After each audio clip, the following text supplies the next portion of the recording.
లోక్సభ ఎన్నికల్లో hat trick కొట్టేందుకు BJP ప్రణాళికలు రచిస్తుంది. ఇప్పటికే 195 స్థానాల్లో అభ్యర్థులను ప్రకటించిన ఆ పార్టీ మిగతా స్థానాల్లో అభ్యర్థుల ఎంపికకు కసరత్తులు చేస్తుంది.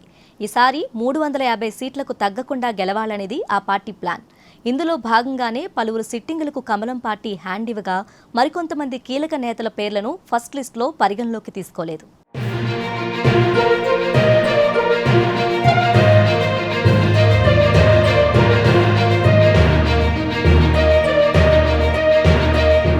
ఫస్ట్ లిస్టులో ఏకంగా 33 మంది సిట్టింగులకు బీజేపీ షాక్ ఇచ్చింది.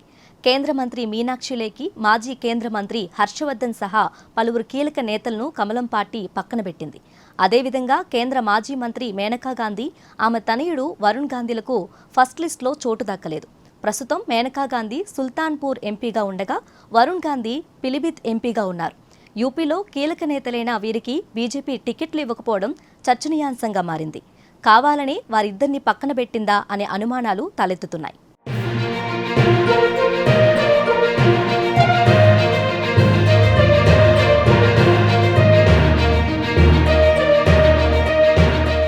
రెండు 2014 నుంచి 2019 వరకు కేంద్ర మంత్రిగా పనిచేసిన మేనకా గాంధీని మోదీ ఈసారి మంత్రివర్గంలోకి తీసుకోలేదు.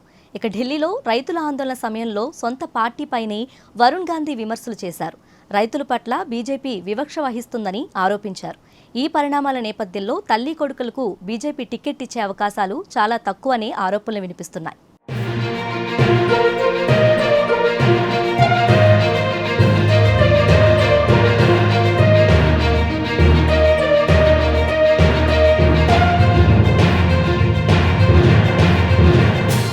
ఒకవేళ బీజేపీ టికెట్ ఇవ్వకపోతే ఇండియా కూటమి సపోర్ట్తో ఎన్నికల బరిలో నిలవాలని వరుణ్ గాంధీ భావిస్తున్నారు.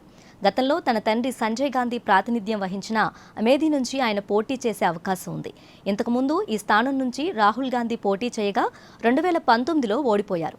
ఈసారి మళ్లీ అక్కడి నుంచి పోటీ చేసేందుకు రాహుల్ విముఖత చూపుతుండటంతో ఆ స్థానం నుంచి వరుణ్ గాంధీ లోక్సభ బరిలో నిలుస్తారని టాక్ వినిపిస్తుంది.